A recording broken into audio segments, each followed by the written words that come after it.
There are mornings when you wake and realize life never asked for permission. Things happen before we learn their names. People leave while we are still choosing our words. I used to believe effort was a key that fit every door. Then I met doors with no locks. Nights taught me more than victories ever did.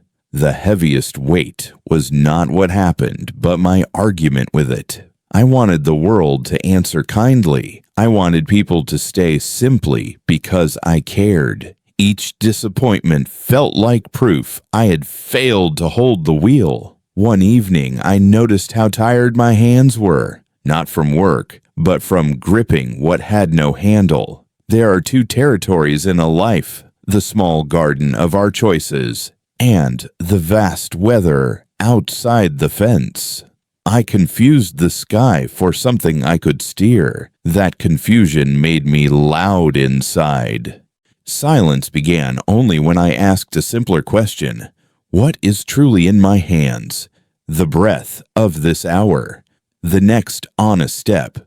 Nothing more. I remember sitting by a window, waiting for a message. The screen stayed dark. I called it loneliness. Later, I understood it was a lesson about borders. Peace arrived not as victory, but as knowing where my reach ends. The rest became lighter, like a coat set down. I am still learning, slowly, without applause, just breathing beside what I cannot command. Think about a winter from years ago, the kind that made the city look honest. I had just lost a job I believed defined my name. The office lights were still on when they told me. Polite voices wrapped around a decision already made. On the walk home, the streets felt wider than usual, as if they had space for my confusion. I kept repeating the conversation in my head, searching for a sentence I could have changed. At home, the kettle boiled too loudly, filling the small room with useless warmth. My father called that night, asking ordinary questions about dinner and the weather. I answered carefully, hiding the new hole in my day. He was proud of the job, proud in a quiet way that never asked for medals. I imagined his face if I told him, the pause he would use to protect me. So I said nothing and listened to his breathing on the line. The next morning, I woke without a schedule. Freedom should feel light, but it sat on my chest like a cat that refused to move. I opened the laptop and stared at the empty calendar. Every plan I had built leaned on a door that no longer existed. Friends suggested solutions bright as new shoes and just as uncomfortable. They spoke of opportunities, of fresh starts, of destiny correcting its course. Their kindness sounded like a foreign language. What I felt was smaller and less dramatic. Simple shame. I began taking long walks to avoid the apartment. There was a bridge near the river where buses roared like tired animals. I would stand there watching the water carry branches toward places I could not see. It occurred to me that the river never asked what it deserved. It only moved around whatever fell into it. That thought did not save me, but it kept me company. One afternoon, I visited my father. He was repairing an old radio that had no value except memory. His hands moved slowly, certain of their limits. I finally told him about the job, expecting disappointment to enter the room. Instead, he nodded as if I had reported rain. He said, "Work comes and goes, but the man who eats breakfast with me is still here." We sat without filling the silence, 2 cups cooling on the table. In that ordinary moment, I felt the knot in my shoulders loosen a little. Weeks passed in that modest rhythm of applications and small meals. Some messages were answered, most were not. I learned how heavy waiting can be when it has no shape. At night, doubts rehearsed their speeches with professional skill. They reminded me of every mistake I had ever signed with my name. I argued back, then grew tired of arguing. There were evenings when I simply lay on the couch listening to the building breathe. Nothing heroic happened in those months.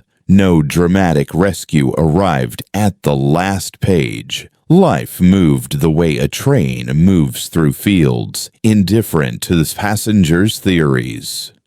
Gradually, I noticed that the pain was not only from losing work. It was from believing I should command outcomes like a captain in clear weather. The world was larger than my instructions, and it did not apologize. I did find another job eventually, quieter and less impressive. The salary was smaller, the title shorter. Yet I walked into that office without the old armor. I had learned something uncelebrated, that many storms are not arguments, only weather passing over a small roof. And a person can stand beneath them without pretending to be the sky. For a long time, I believed my problems were outside me, standing in lines with other people's faces. I spoke about unfair managers, unlucky timing, the stubborn shape of the world. It was easier to point than to turn the light inward. Yet in the quiet hours after midnight, when even the refrigerator slept, another voice appeared. It asked why I needed victory to feel alive. I had no clean answer, only a handful of excuses learned from years of defending myself. I began to notice how loudly I argued with reality. A delayed bus could ruin an entire afternoon, as if the driver owed me obedience. A careless remark from a friend would echo for days, growing sharper in memory. I carried a small courtroom inside my chest, judging events that never asked to be judged. Some nights I wondered who appointed me as that restless judge. There were moments I almost understood, then the insight slipped like a wet coin. Part of me wanted to remain the injured party. It was familiar territory. If the world was guilty, I remained innocent without effort. But innocence felt strangely heavy, a coat sewn with complaints. I asked myself what would remain if I stopped blaming the weather for my mood. I sat with these questions the way one sits beside a sick relative without solutions. My thoughts did not line up neatly. They circled like cautious birds. Was I afraid of being small, or afraid of discovering that small might be enough? No book answered these things, though many pretended to. On certain evenings, I practiced saying nothing to my own mind. The silence revealed how busy I had been building imaginary futures. I saw how often I lived one step ahead of the actual hour.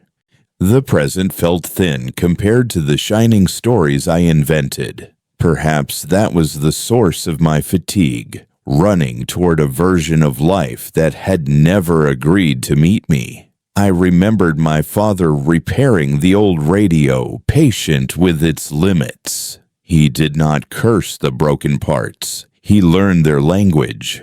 Watching him, I sensed another way of standing in the world, not as a commander, but as a careful listener. Could I treat my own days with that same modest attention? The idea frightened me more than failure ever had. If I released the need to control, who would I become? A man without a shield, walking through ordinary weather. Yet beneath the fear, there was a thin thread of relief, as if some muscle I had clenched for years was offered permission to rest. I still had no final wisdom, only a growing honesty. I saw that much of my suffering came from demanding a contract the universe never signed. The heart wants guarantees. Life offers seasons instead. Between those two languages, my inner quarrel continued, slower now, less violent. I began to suspect that peace might not be a destination at all, but a manner of breathing beside unanswered questions. Around that time, a small book found its way to my table, not with trumpets, only with the smell of old paper. It spoke in a calm voice about a simple division in life. Some things belong to us, most do not. The idea was older than the buildings on my street, yet it felt as if someone had described my private weather. Epictetus, a name that sounded like a distant uncle, seemed to sit beside me while I read. He did not shout instructions. He only pointed at the obvious I had been refusing to see.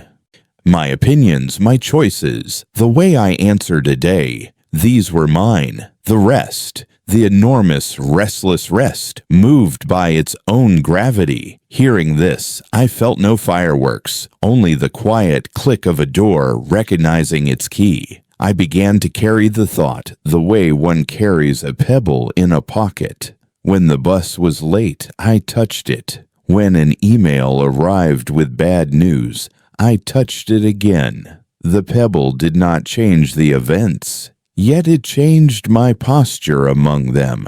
I was learning to stand without demanding the sky to negotiate. Marcus Aurelius once wrote to himself as if he were his own older brother. I imagined him on campaign, tired, still reminding his heart to stay within its borders, not as a hero carved from marble, but as a man trying to breathe through ordinary troubles. That image kept me company more than any grand doctrine. Stoicism, as I met it, felt less like a school and more like a bench by the road. You could sit there, wipe the dust from your shoes, and continue walking. It never promised happiness the way advertisements do. It offered something quieter, the dignity of meeting the day without lies. I noticed how gently this attitude entered my routines. I stopped rehearsing speeches to people who would never hear them. I answered what was in front of me, not the 10 futures behind it. Some days I forgot the lesson entirely, and that was allowed too. The old philosophers did not seem surprised by human clumsiness. They spoke of freedom as an inner climate, not a rearranged world. Listening to them was like sitting with men who had already buried their illusions. They did not pity me. They simply made space on the bench. In that space, I began to sense a different strength. Not the strength of pushing rivers, but the strength of knowing where the river ends and the hands begin. Some evenings now, I sit without planning to become better. The city outside performs its usual theater of horns and distant laughter. I watch these sounds the way one watches clouds, passing without asking my permission. There is comfort in admitting how little requires my signature. The old habit of control still visits like a relative who forgets he moved out. It knocks when a friend misunderstands me, when the future looks untidy. I feel the familiar tightening in the chest, the urge to rewrite the script of others. Then I remember how expensive that ambition has been. Most of my tiredness was not from living, but from supervising life. I have learned to hold plans the way a child holds a bird, firm enough for care, gentle enough for escape. If the bird stays, the day becomes bright. If it flies, the sky becomes honest. Neither event needs a trial in my heart. Sometimes I imagine the younger version of myself sitting across the table. He is busy sharpening arguments against the world. I would not lecture him. I would only pour tea and listen. Perhaps he would discover, in the middle of his speech, that peace does not require winning the conversation. The dichotomy I once resisted now feels like simple geography. There is a small room where my will can breathe. Outside that room stretches a wide landscape of weather and other people. Knowing the difference has not made life easy, only clearer, like a window cleaned after years of dust. I still hope, of course. Hope seems stitched into the human coat. But I try to hope with open hands, aware that tomorrow may choose another design. This attitude does not flatten joy. It gives joy a steadier ground. When night grows late, I think of all the things I cannot command, the opinions moving through other minds, the turns of fortune waiting around corners, the long story the world is telling without consulting me. Strangely, listing them brings a gentle relief. Perhaps peace is not a treasure buried at the end of discipline. Perhaps it is simply the absence of a quarrel with what is. A man can sit on his small porch, hearing the vast rain, and understand that the rain has its own errands. He does not need to become the storm to belong to the evening.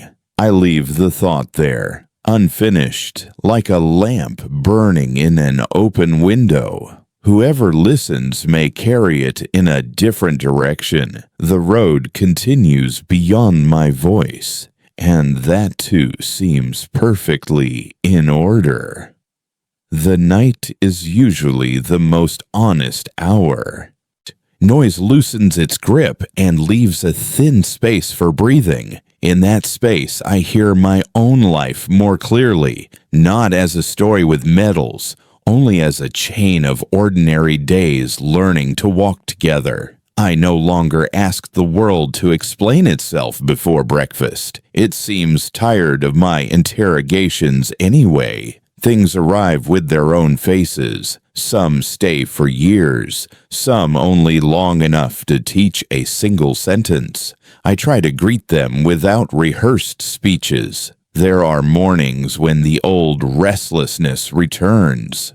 It sits on the edge of the bed, like a dog that followed me from childhood. I do not chase it away. I simply notice its weight and continue making coffee. Peace, I've learned, is not the absence of visitors, but the way we offer them a chair. The idea of control has grown smaller in my hands, not weaker, only more human in size. It fits inside a single day, inside one careful choice. Everything beyond that moves with its own heartbeat. The sky keeps its appointments without asking my calendar. Sometimes I think about all the people walking through their private storms tonight, each carrying a bag of questions no one else can hold. We pass one another in streets and offices, pretending the bags are light. Perhaps they are lighter than we imagine. I do not end the story with instructions. Life dislikes being summarized. I only know that when I stopped arguing with every wave, the sea became a little kinder to stand beside. If you are there, listening in your own quiet room, you do not need to solve the whole horizon. One breath is enough to begin. One small border recognized. The rest can wait outside the window, like rain learning the shape of the roof. And we can sit here a moment longer, two strangers sharing the same gentle uncertainty. Nothing heroic, nothing complete, just a human pause, soft as the turning of a page.